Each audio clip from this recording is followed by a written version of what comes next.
ஆன்மீக அன்பர்கள் அனைவருக்கும் தெய்வீக எண்ணங்கள் யூடியூப் சேனலின் சார்பாக அன்பான வணக்கங்கள். நாளை மிகவும் சக்தி வாய்ந்த ஒரு நாள், ஆடி மாதத்தின் முதல் செவ்வாய்க்கிழமை. நாளை இந்த ஒரு பொருட்களை பூஜை அறையில வைத்து வழிபாடு செய்தீங்கன்னா கடன் தீரும், செல்வம் சேரும், கேட்டது கேட்டபடி கிடைக்கும். இந்த வழிபாட்டு முறையை இந்த பதிவுல தெளிவாக விரிவாக பார்க்க போறோம். பதிவை தொடர்ந்து கடைசி வரைக்கும் பார்த்து பயன்பெறுங்கள். தெய்வீக எண்ணங்கள் சேனலை இப்பதான் நீங்க முதல் முறையா பாக்குறீங்கன்னா கீழே இருக்கிற சப்ஸ்கிரைப் பட்டனை கிளிக் பண்ணிக்கோங்க, பக்கத்துல இருக்கிற பெல் பட்டனையும் கிளிக் பண்ணிக்கோங்க. தினம்தோறும் ஒரு ஆன்மீக தகவல் கொடுக்குறேன், அது உடனே நோட்டிபிகேஷனா வரும், நீங்களும் பார்க்கலாம். ஆடி மாதம் அப்படின்னாலே அம்பாளுக்கு உரிய ஒரு மாதம், அம்மனுக்கு உரிய ஒரு மாதம் அப்படின்றது தெரியும். ஆடி வெள்ளி, ஆடி செவ்வாய், ஆடி ஞாயிறு, இந்த மாதிரி கிழமைகள் அம்மனுக்கு ரொம்ப ரொம்ப விசேஷமான கிழமைகளாக இருக்கும். இது நம்ம எல்லோருக்கும் தெரியும். இருந்தாலும் இந்த மாதத்துல குறிப்பிட்ட சில கிழமைகளில் அம்மனின் சில வழிபாடுகளை நீங்கள் செய்யும் பொழுது அம்பாளுடைய அருள் நமக்கு பரிபூரணமாக கிடைக்கும். அம்மனின் அருளோடு சேர்த்து மகாலட்சுமி தாயாரின் அருளும் நமக்கு பரிபூரணமாக கிடைக்கும். இந்த வழிபாட்டு முறை நாளை ஆடி முதல் செவ்வாய்க்கிழமை அன்று எந்தெந்த பொருட்களை வைத்து வழிபாடு பண்ணணும், இதை பற்றி இந்த பதிவில் பார்க்கலாம். ஆடி செவ்வாய்க்கிழமை வழிபாடு எப்படி பண்ணுறது, ஒவ்வொரு தெய்வத்திற்கும் ஒவ்வொரு விதமான பொருட்கள் அப்படின்றது ரொம்ப ரொம்ப முக்கியமான ஒரு விஷயம். பொதுவாகவே செவ்வாய்க்கிழமைகளில் முருகன் வழிபாடு நம்ம பண்ணுவோம். முருகப்பெருமானை வழிபாடு செய்தால் வாழ்க்கையில் இருக்கக்கூடிய இன்னல்கள் அனைத்தும் நீங்கும் அப்படின்றது. அதே மாதிரி தாங்க செவ்வாய்க்கிழமையில அம்பாளுக்கு பிடித்த இந்த பொருளை வைத்து நீங்கள் வழிபாடு பண்ணும் பொழுது நமக்கு மனம் இறங்கி அந்த தெய்வம் நம்முடைய வேண்டுதலை நிறைவேற்றி வைத்து அருளாசியும் புரிவார் அப்படின்றது நம்பிக்கை. குலதெய்வ வழிபாடும் நம்ம தவறாம பண்ணுவோம். அப்படி பார்க்கும் பொழுது நாளை ஆடி முதல் செவ்வாய்க்கிழமை ஆடி மாதத்திற்கு உகந்த தெய்வமாக திகழக்கூடிய அம்பிகைக்கும் மகாலட்சுமி தாயாருக்கும் முருகப்பெருமானுக்கும் உகந்த பொருட்களை வைத்து நம்ம வழிபாடு செய்யும் பொழுது இவர்கள் அனைவருடைய ஆசீர்வாதமும் அருளும் நமக்கு கிடைக்கும்.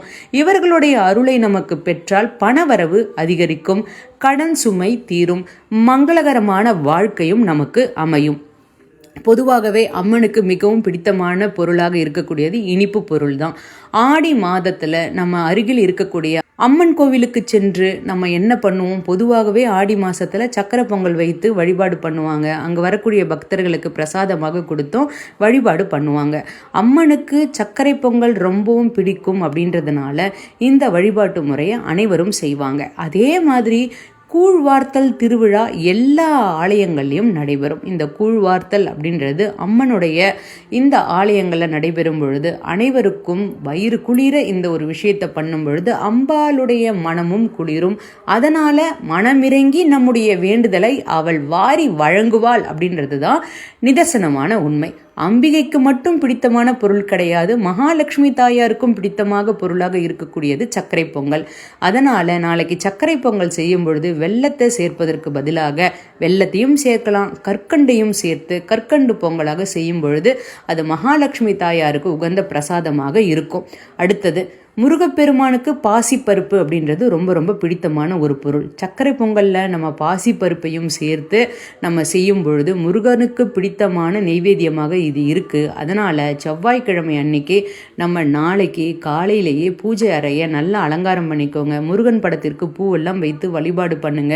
ஒரு தட்டு எடுத்துக்கோங்க, அதில் 3 கிண்ணங்கள் வைங்க. அதில் ஒரு கிண்ணத்தில் பச்சரிசி வைங்க, 2வது கிண்ணத்தில் கற்கண்டு வைங்க, 3வது கிண்ணத்தில் பாசிப்பருப்பு வைத்து வழிபாடு பண்ணுங்க. கற்கண்டு, அதே மாதிரி பச்சரிசி, பாசிப்பயிறு இதை வைத்து வழிபாடு பண்ணுங்க பூஜை அறையில். நீங்கள் சர்க்கரை பொங்கல் செய்து வைத்தாலும் நல்லது, கற்கண்டு பொங்கல் செய்து வைத்தாலும் நல்லது. இல்லை நான் இந்த 3 பொருட்களையும் மட்டும் பூஜை அறையில் வைத்து வழிபாடு பண்ணுறோமா அப்படின்னாலும் நல்லது. நாளைக்கு தவறாமல் இந்த 3 பொருட்களையும் பூஜை அறையில் வைத்து நீங்கள் வழிபாடு பண்ணணும். இது செய்யும் பொழுது கடன் கண்டிப்பாக தீரும், பணவரவு ஏற்பட ஆரம்பிக்கும். நாளைக்கு மாலை இந்த 3 பொருட்களையும் ஒன்றாக சேர்த்து பொங்கல் செய்து அதில் அருகில் இருக்கக்கூடிய அம்மன் ஆலயத்திற்கு சென்று கொடுத்தாலுமே ரொம்ப ரொம்ப நல்லது. அங்கே வரக்கூடிய பெண்களுக்கு, பெண் பிள்ளைகளுக்கு அதை நீங்கள் தானமாக கொடுக்கணும். இப்படி தரது மூலமாக அந்த பெண் பிள்ளைகளின் உருவத்தில் மகாலட்சுமி தாயார் அதே சமயம் அம்பிகையும் வந்து வாங்குவாங்க அப்படின்றது ஐதீகம். இந்த எளிமையான பொருட்களை நாளைக்கு தான் நீங்கள் வாங்க போகிறீங்க அப்படின்னாலும் சந்தோஷம்தான். வாங்கிட்டு வந்து பூஜை அறையில் வைத்து பொங்கலாக செய்து அனைவருக்கும் கொடுங்க. அப்படி இல்லை ஏற்கனவே எங்ககிட்ட இருக்குமா, அதை வைத்து நாங்கள் வழிபாடு பண்ணுறோமானா தாராளமாக அந்த வழிபாட்டு முறையும் நீங்கள் பண்ணலாம். பூஜை அறையில் ஒரு கலச சொம்பு வைத்து அதில் மஞ்சள், குங்குமம், வேப்பிலை, மலர்கள் வைத்து அதை நீங்கள் குலதெய்வமாக பாவித்து குலதெய்வம் அதில் இறங்கி நமக்கு அருளாசி புரிவதாக நினைத்து வழிபாடு செய்து குத்துவிளக்கு ஏற்றி நீங்கள் அம்பாள் வழிபாடு செய்யும் பொழுது ஒவ்வொரு ஆடி வெள்ளிக்கிழமை ஒவ்வொரு ஆடி செவ்வாய்க்கிழமையும் இதை பண்ணால் நல்லது. நாளைக்கு ஆடி முதல் செவ்வாய்க்கிழமை அம்பன் அருளும் கிடைக்கும், மகாலட்சுமி தாயாருடைய அருளும் கிடைக்கும், முருகப்பெருமானுடைய அருளும் கிடைக்கும். இப்படி நம்ம 3 தெய்வங்களினுடைய அருளாசியை பெறுவதற்கு இந்த வழிபாட்டு முறையை தவறாமல் பண்ணுங்க. நாளைக்கு வளர்பிறை அஷ்டமியும் கூட, அதனால பைரவர் வழிபாடும் தவறாமல் பண்ணுங்க. இது உங்களுக்கு செல்வ வளத்தை ஏற்படுத்தும். குடும்பத்தில் இருக்கக்கூடிய கஷ்டங்கள் ஒவ்வொன்றாக நீங்கும். கேட்டது கேட்டபடி கிடைக்க ஆரம்பிக்கும். முக்கியமாக அம்மன் கோவிலுக்கு போயிட்டு நாளைக்கு தீபம் ஏற்றுங்க. அந்த தீபம் நல்லெண்ணெய் தீபமாக இருந்தால் ரொம்ப ரொம்ப நல்லது. செவ்வாய்க்கிழமை ராகு கால நேரத்தில் 3 மணியிலிருந்து 4:30 மணி வரைக்கும் இருக்கக்கூடிய இந்த இடைப்பட்ட நேரத்தில் துர்க்கை அம்பாளுக்கு நீங்கள் நல்லெண்ணெய் தீபம் ஏற்றி வழிபாடு செய்யும் பொழுது குடும்பத்தில் இருக்கக்கூடிய கஷ்டங்கள் நீங்கும். சிவப்பு மலர்களை வைத்து அம்பாள் வழிபாடு பண்ணுங்க. சிவப்பு மலர்களை வைத்து அம்மனுக்கு மனம் குளிர கூழ் வார்த்தலோ சர்க்கரை பொங்கலோ செய்து நீங்கள் பழங்களை வைத்து வழிபாடு பண்ணும் பொழுது கேட்டது கேட்டபடி கிடைக்கும். குடும்பத்தில் இருக்கக்கூடிய கஷ்டங்கள் நீங்கும் அப்படின்றது நிதர்சனமான உண்மை. தவறாமல் இதை நாளைக்கு செய்து பாருங்க. அனைவருக்கும் குடும்பத்தில் மகிழ்ச்சி கிட்டும். அம்மனை எப்படி வீட்டிற்குள்ள வரவழைப்பது அப்படின்றத ஒரு தீபம் ஏற்றினாலே ஆடி மாதம் முழுவதும் அம்மன் உங்கள் வீட்டில் இருந்து வாசம் செய்வாள்.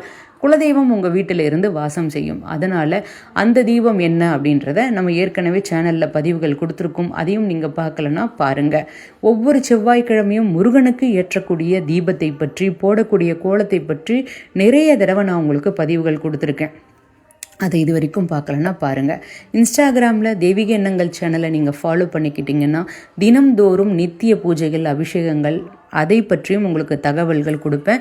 தெய்வீக எண்ணங்கள் இன்ஸ்டாகிராமையும் ஃபாலோ பண்ணிக்கோங்க. நீங்கள் இன்ஸ்டாகிராமில் இருந்தால் நம்ம தெய்வீக எண்ணங்கள் சேனலில் இதே மாதிரி நிறைய ஆன்மீக தகவல்கள் இருக்குது. உதாரணமாக பிரம்ம முகூர்த்த நேர பூஜை எப்படி பண்ணுறது, பிள்ளைகள் நன்றாக படிப்பதற்கு என்ன பண்ணுறது, அடங்காத பிள்ளையும் அடக்குவதற்கு எந்த தீபம் ஏற்ற வேண்டும், இதை பற்றி தனித்தனி பதிவுகள், இந்த மாதிரி நிறைய ஆன்மீக தகவல்கள் நம்ம தெய்வீக எண்ணங்கள் சேனலில் இருக்குது. அதை பார்க்கலன்னா, இன்னும் நீங்கள் அதை பார்க்காம இருந்தீங்கன்னா தவறாமல் பாருங்கள். இந்த எளிமையான பொருட்களை நெய்வேத்தியமாக வைத்து வழிபாடு செய்வதன் மூலமாகவும் தானமாக தருவதன் மூலமாகவும் அம்பிகை மகாலட்சுமி அருளோடு முருகப்பெருமானுடைய அருளும் பரிபூரணமாக கிடைக்கும். வாழ்க வளமுடன். இன்னைக்கு நான் கொடுத்த இந்த பதிவு உங்களுக்கு பயனளிக்கக்கூடியதாக இருக்கும்னு நான் நினைக்கிறேன். இந்த வீடியோ பிடிச்சிருந்தா லைக் பண்ணிக்கோங்க. உங்களுடைய நண்பர்களுக்கும் உறவினர்களுக்கும் ஷேர் பண்ணுங்க. அனைவரும் கமெண்ட்ல தவறாமல் 9 அப்படின்ற எண்ணை டைப் பண்ணுங்க. இது உங்களுக்கு முருகப்பெருமானுடைய ஆசீர்வாதமும் கிடைக்கப்பெறும். வாழ்க வளமுடன்.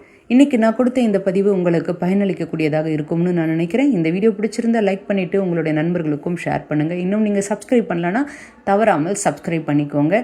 தினம்தோறும் ஒரு ஆன்மீக தகவல் கொடுக்குறேன். அது உடனே நோட்டிஃபிகேஷனாக வரும், உங்களுக்கும் வந்து சேரும். சப்ஸ்கிரைப் பண்ணிட்டீங்கன்னா நீங்களும் பார்க்கலாம். மீண்டும் நாளை ஒரு நல்ல ஆன்மீக தகவலோடு நான் உங்களை சந்திக்கின்றேன். நன்றி, வணக்கம்.